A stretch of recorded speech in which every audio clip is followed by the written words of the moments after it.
Dr. Ian. Hey, what's up, man? Hey, man. It seems like I haven't seen you in a whole year. Man, it's been a long time, dude. You look good.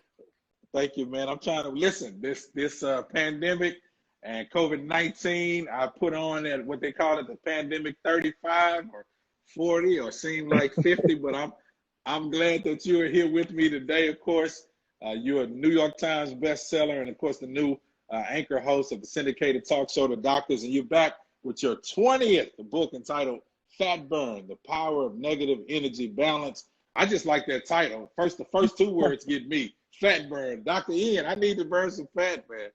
Man, I got you, AV. Yeah, this is my 20th book, and it's so much fun. It's a 9-week program. Every week on the program is completely different. The food is regular. It's affordable. You don't have to go to all these different fancy stores. It's tasty. I have great recipes in the book that anybody can make, everything from pork chops to pasta to steak to fish. So it doesn't matter what type of cuisine you prefer. There are tons of options in the book for everybody. We did this online before we published the book last week, about 2,000 people. The average weight loss is 15 to 17 pounds, man, in 9 weeks. Wow. So it's been amazing, and I'm just excited because the purpose of the book, the methodology is we put your body into what's called a negative energy balance, which means that you are not getting enough energy from your food, and therefore we drive you into your fat stores and you break down the fat for energy because fat is a storage form of energy. Now, for a lot of people I know, especially going through this pandemic, one of the challenges has been, and even for me personally, is learning how to eat not just one meal a day, because sometimes we think the less we eat as far as how many times we eat in a day is good compared to the meals that we need to have throughout the day. And I know you do that with the meal plans in the book. You show us that we need to just eat more than one big meal, because a lot of people say just one big meal a day and you're good to go. But that's actually hurting us. That's really hurting us. And in the book, every day is spelled out for you. So I spell out all your meals and your snacks. I give you different options. There's a whole snack section in the back of the book. But people have to understand, they think, well, if I just eat 1 or 2 meals, I'm going to lose weight because I'm dropping calories. But the issue is when you only eat 1 or 2 meals a day, you're actually making your blood sugar levels spike real high.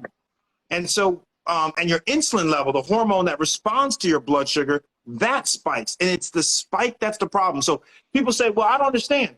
If I'm only eating twice a day and I'm dropping my calories, why can I lose weight? Well, it's not just calories. Calories are important. It's also your calorie distribution. You want your calories to go through the day like this. You don't want them to go like this. Right? And so in the book, I give you all your meals, all your snacks. We do some intermittent fasting, which everyone's heard about, but this is a very easy style of intermittent fasting. People are never hungry. In fact, some people will hit me up online and say, there's too much food for me to eat in the course of the day. That's a good problem to have. Yeah. What does a balanced plate look like in 2021? Yeah, I think that half of your plate should be fruits and or vegetables. So, a nice meal would be something like, a honey soy glazed salmon, which is a recipe for in the book. So a nice piece of 6-ounce salmon, some brown rice, and then 1 or 2 servings of vegetables or some sweet potatoes. I have a recipe for Moroccan sweet potatoes, which are unbelievable in the book. But that to me is what, it looks like. You want some color because color means antioxidants, disease fighters. You want whole grains because whole grains have fiber and protein. And of course, if you're a meat eater, you can have chicken. There's a steak recipe. Or if you're a vegetarian, you can do without it.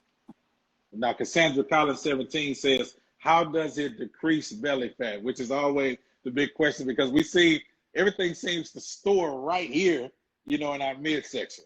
Yeah, the abdomen is the first place you tend to gain fat, and unfortunately, it's the last place that you lose it.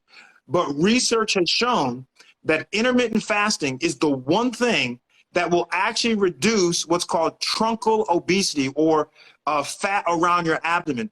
And back to my earlier point, the reason why that happens is because we're putting your body into that negative energy balance state. And so because you're not getting enough energy from your food, your body still is demanding more energy. Well, if it's not getting it from the food, where is it going to get it from? It's going to get it from your fat stores, and it will go into your fat stores around your abdomen and convert that. It'll shrink the fat and convert it into fuel that you use for your energy. Okay. Nikki says, I can't eat a lot, 10 years out from gastric bypass surgery. Is there good things in there for me? Plus she has slow thyroid. 100%. We have lots of people. Listen, the beauty of this plan is the flexibility of it. You can customize it to your situation. We have a challenge right now on Facebook that people are doing. It's called Fast Burn Challenge. 7,000 people are doing it. So you can imagine they come from all over the world, all walks of life. Yes, there are people who've had previous bariatric surgery who can't consume large volumes at once. And so the book actually, because you're eating multiple meals and snacks, the portions are smaller. So there is no problem. I also say in the book, if you can't eat all that the book says that you're allowed to eat, guess what? Don't eat it. It's okay. Don't eat it. Yeah. Yeah. Just skip it. Yeah. You're good. You're good on that part. What grain is okay besides brown rice? Oh my goodness. There are all kinds of whole grains that, you know, we can eat from. There are things like bulgur, which is great. There's, you know, some people have, you know, allergies to wheat, so they don't want to eat wheat. But you know, the beauty of whole grains is that it's the entire grain. We have 100% whole grain bread or whole wheat bread that's on the program. And the refined grain means they've taken a whole grain, they've smashed it, and then they have taken out the good parts. That's what a refined grain is. A whole grain means that you get the whole grain, all the good parts of the grain is in the food. And so, you know, I recommend people, you know, oatmeal has whole grains. There are cereals with lots of whole grains in it, whole grain cereal. So in my group on Facebook, I actually post, for example, what are the best cereals? What are the best proteins? All this information helps people make better decisions. Of course, everybody wants to know Yellow 1908, and April asks, what's the name of the book? It's called Fat Burn, The Power of Negative Energy Balance. And they want to know how they can get the book. It's sold everywhere. It's sold everywhere where you can download and purchase the book. And make sure you go out and get it today. Now, I did see the questions are coming in fast. Gold Crusher says, intermediate fasting and bodybuilding, how do I eat in surplus? Yeah. That's a great question. I just answered that last night on Facebook. If you are someone trying to build lean muscle or you're a bodybuilder, then you want to make sure that when you do your workout, you do it at the end of your fasting window, because then you want to be able to drink your protein shakes or consume your fast carbs right after the workout. You don't want to eat during your fasting window, but if you work out right at the end of it and now you're in your feeding window, then you can have that post-workout. So that's a great way to do it. What are the best? Yeah. I was going to say, people can also download the book from Amazon.com, but it's in Walmart, it's in Target, it's in Barnes & Noble. And once again, my group on Facebook you can join right now is called Fast Burn Challenge. Go ahead. And I tell you, you definitely want to do that with Dr. Ian. What are the best plant-based food products? Monica 03077 asks. Yeah, so plant-based, in fact, my next book actually is talking about becoming more plant-based.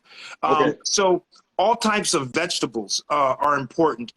Things like kale and asparagus and broccoli, squash, sweet potatoes are great for you. You want to kind of stay away from the white products like white potatoes and white rice because they tend to be high in what's called the glycemic index. But Brussels sprouts are great for you. Eggplants are great for you.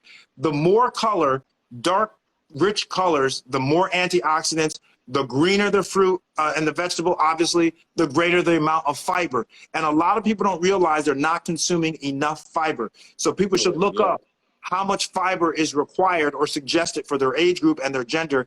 And people are falling short, but that can make a big difference. What about, you know, what are the best proteins to eat? Because I know you mentioned about, you know, the pork chops and somebody commented earlier about that as well. But what are the best proteins to consume? So obviously there's animal protein and there's non-animal protein. So if you're a vegan or vegetarian or pescatarian, you're gonna have some fish. But if you're a vegan or vegetarian, you want to do things like chickpeas, lentils, all types of legumes, beans, white beans, kidney beans, black beans. All these things are good sources of non-animal protein. Now, if you go into the animal side, obviously things like egg whites, great protein. Obviously, beef has a lot of protein in it, but lean, you want to get lean cut of beef. Chicken is awesome. Fish, you know, I love salmon. It has great protein, but it also has omega-3 fats, which are good for your heart, good for your brain. So, and in the book, I give you all these different suggestions of these types of foods. But so you always figure out animal protein versus non-animal protein. And once again, you customize it to what your food preference is. Would you break your fast with a small meal prior to workout for energy? Yes, great question. So here's the idea. In the book, we do something called time-restricted feeding, which means you take 24 hours of the day, you divide it up into 2 windows, your eating window and your fasting window. Now, you decide if you want to do a 12-12, that means 12 hours of feeding, 12 hours of fasting. So let's just make this up. Let's say, for example, you start eating at 10 a.m. in the morning. If you're doing a 12-hour feeding window, that means from 10 a.m. to 10 p.m. is the time you're going to eat all your food, okay? Now, starting at 10 p.m., we're going to start to fast. So from 10 p.m. all the way through the night while you're sleeping to 10 a.m., we don't eat any food. So the question is about breaking your fast. Yes, you are allowed to drink beverages during that fasting window, up to 50 calories in total. But if you eat food, then you're going to break the fast. And we don't want to break the fast too early because remember, while we are in this fasting period, where is our body going for energy? It's going into the fat. So we don't want it to switch from burning fat to burning the food we just ate because we broke the fast. Right. I love it. What's an appropriate sugar, salt intake weekly? Weekly. So it's more it's more on a daily basis that you want to look at it. You know, for salt, sodium, you want to try to keep it less than 1,500, depending on what your situation is. Some people actually need less than 1,500 if they have blood pressure, if they are salt retainers. So like I said, for everyone it's different, but between 1,000 and 1,500 is what you want to keep your salt intake. And be careful because salt is in almost everything. So try to buy those products that are low sodium, and trust me, there's still a decent amount of salt and low sodium. From a sugar standpoint, I tell people all the time, it's not just sugar, it's also carbs, right? You know, carb is a macro. So about 30% of your daily calories should come from carbs. So if you're consuming about, let's just say 2,100 calories per day, then about 700 of your calories should be in carbs. And some of those carbs will have sugars and fiber and things like that. So look at the carb counts, which are important. And I will say this, though, when you look at things like cereal, make sure you choose cereals that the sugars are 7 grams or less per serving. Look at the back of the box. Doc, you done knocked out a lot of cereal, Doc, with that one. You knocked out a lot of favorite cereals with that one. I know, but, you know, I got to keep it real with the people, though. I got to keep it real. Yeah, Gold Crusher says you look 15 years younger when you shave. I said, Dr. Ian has always been looking younger every time we see him. What about stevia? Is that a good sugar? Wait, who said that? Who made that comment? That was Gold Crusher. Oh, okay. I thought you said Bone Crusher. Okay, thanks, Gold Crusher. Thanks, Gold Crusher. But you see those like the stevia, the different little sugar substitute, I guess is what we call them. Are those things good? Artificial sweeteners I'm not a fan of them. I'm not a fan of artificial ingredients. Processed ingredients, by the way, even though they have no calories, everyone likes them because there's no calories, but processed ingredients can also affect our hormones. They can affect our physiology, and there are different types of physiology. Stay away from processed ingredients. If you want to have sugar, if you want stevia as a replacement, make sure it's 100% organic stevia, or you can do organic agave, which works. And to be honest with you, you know, at the end of the day, I'd rather have regular table cane sugar, small amounts, than have the artificial sweeteners. I'm just not a big fan of artificial sweeteners. I see Joe says monk fruit. Yes. So people like monk fruit. It's fine. You just want to make sure that, you're not over consuming it. But monk fruit is one of those things that you can have on the fast burn plan. Yes. Okay. Best energy foods. I saw a question about that. What are some of the best energy foods? Great question. It's a big question. If you're looking for fast energy, obviously you want fast carbs. Things like yogurt is important. Fruit can give you a great fast, before work, people work out, they'll eat some fruit, they'll have some yogurt, because those carbohydrates break down really fast in the body and give you a quick influx of sugar. But you also can get energy from foods that are high in protein. So high protein foods have great energy, but the beauty of protein is that it lasts longer. It sticks around longer, makes you feel full longer.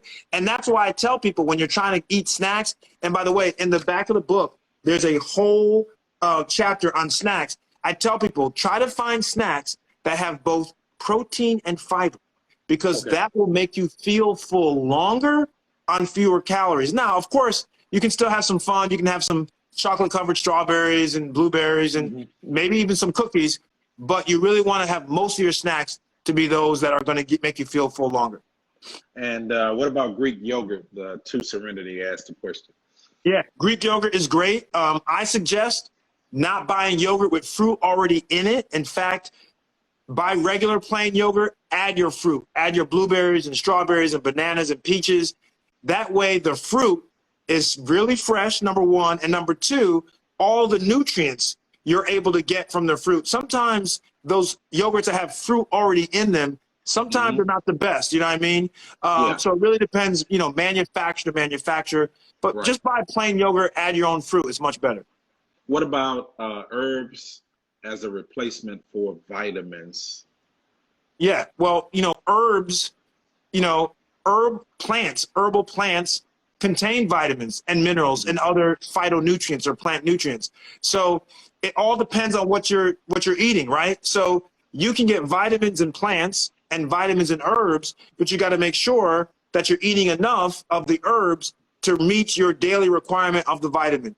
I believe having a combination, maybe you just want, a multivitamin, having a multivitamin and having some herbs is a nice combination. Yeah, I love the multivitamins along with the herbs. It works well for me. What is a beneficial diet for women's pH balance? It's not really about a diet that's more beneficial to the pH balance. That's a big question because there are a lot of things that affect our pH balance.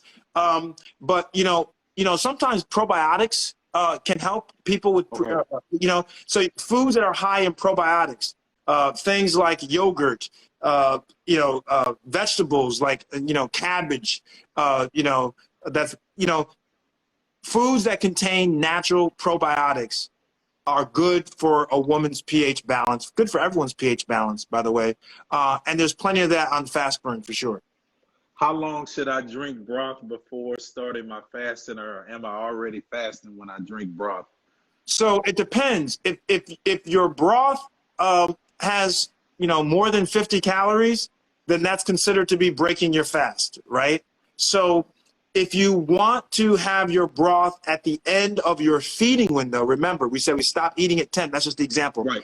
If you want to have your broth toward the end of your feeding window, you should try to eat as deep into your window as possible because you're going to be fasting for the next several hours. So try to eat your last meal or snack close to that time that you're actually going to go into your fast. All right. What about this compared to keto? Which one is different? Because people we always see the keto commercials, Doc. So I'm telling you, man, what an unbelievable situation. I am not a keto person. I am very public about it. Most quality nutritionists and dietitians will tell you that yes, keto can be effective for the short term, but it's unsustainable. People can't sustain keto. It's a hard way to eat. It asks you to eat a lot of foods that are high in fats. And fast burn, what I try to explain to people is you want a program that allows you to eat regular foods that's realistic. You can do it on vacation. You can do it if you're in another city while you're traveling. Sometimes some of these extreme programs like keto, if you don't have the right foods at the right time, it's hard to follow the program. And so I'm not a keto guy, Right. Yeah. but I can get you results through Fast Burn. Look at some of Yeah. the results in our group on Facebook, the Fast Burn Challenge. Join it. You got people who've lost, 18 pounds in 9 weeks, 22 pounds, and not just weight loss, but inches. I mean, Yeah. 8 inches. There's a great post. Mary Richard comes to mind in our group. You should see her before and after of her abdomen. I mean, it is It's very, amazing. very noticeable. Yeah. Yeah. I want you guys to do that. I know the questions are coming in fast and furious. This is probably the easiest interview I've ever had to do with you, Dr. Ian, because I don't even have to ask the question. All I have to do is just read them. But it says, Ms. Tanya says, does the book have anti-inflammatory meal plan?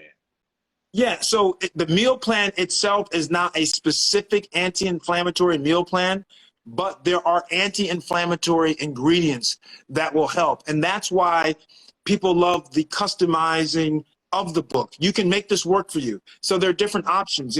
When I say this is your dinner, for example, day 3 of week 3, I just picked it up. So your options for dinner, you could have a cup and a half of soup. You can have 2 roasted vegetables with black bean tacos. You can have a large green salad with some chicken or some seafood on top. You could have a steak salad. So there are all kinds of options. So you choose what you want. And if you want an inflammatory program, then just choose those products, those ingredients that will be anti-inflammatory. To Serenity says, can you lose weight on it if you're bed bound or 80-year-old mom is not mobile? Yes. So obviously people who exercise, because exercise and weight and food changes are a 1-2 combination. It's a 1-2 punch. So obviously you can knock it out, boom, boom, right? But you can still have an effective, first punch by losing weight just by changing your diet. So I have had people who for some reason can't do the exercise in the program and they have lost weight. Have they lost, the 17 pounds on average that most people will lose? No, they haven't, but they still have lost weight because just the dietary changes alone can be effective. That's one thing I love about the book too, is because just you said that not only do you have the meal plans laid out, the options for us, but you also focus on the fitness as well. They're things that you share with us about fitness, because a lot of people don't even know where to get started as far as what to eat and then what fitness programs to start with as well. Well, I say start slow, right? I mean, you don't want to start off by going to a gym and trying to do an hour and a half in the gym. Yeah. So that's why in the back of the book, there's an entire section of basic exercises that people can do right at home. Doesn't require a trainer or any basic or major equipment. And so check out, it's chapter 13, basic training exercises. If most people did 30 minutes of exercise, moderate intensity exercise, 4 or 5 days a week, that would be an enormous start to getting your metabolism going. And by the way, you don't have to do 30 minutes at once. You can if you want to, by the way, but you can break it up. 15 minutes in the morning. I mean, most people can do 15 minutes consecutively, right? Yeah, and then, right. Yeah, then 15 minutes in the afternoon or evening, and that way you still got the 30 for the day, but you broke it up.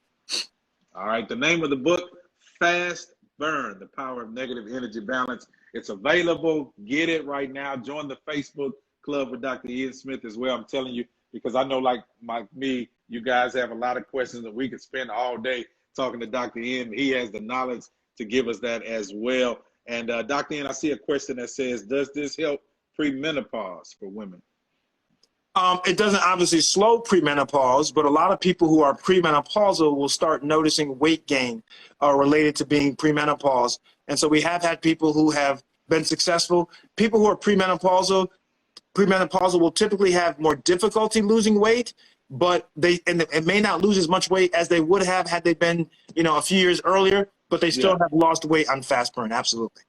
Man, listen, we got about 3 minutes left, so I want to just kind of go over the points. Like I said, I didn't have an opportunity to ask all the questions, but it's better when we can have the interaction with all of you guys, and I appreciate you sharing your questions and comments with Dr. Ian. And as we get to the end, we definitely want you to join his Facebook club. But first, make sure you get the book. That's one of the most important things that I want you to start with. But real quickly, Dr. Ian, let's talk about the ignition. Of course, you said the intermission and the acceleration, which are 3 vital points, because it helps us start this first 4-week point, and then it helps us to get to our design.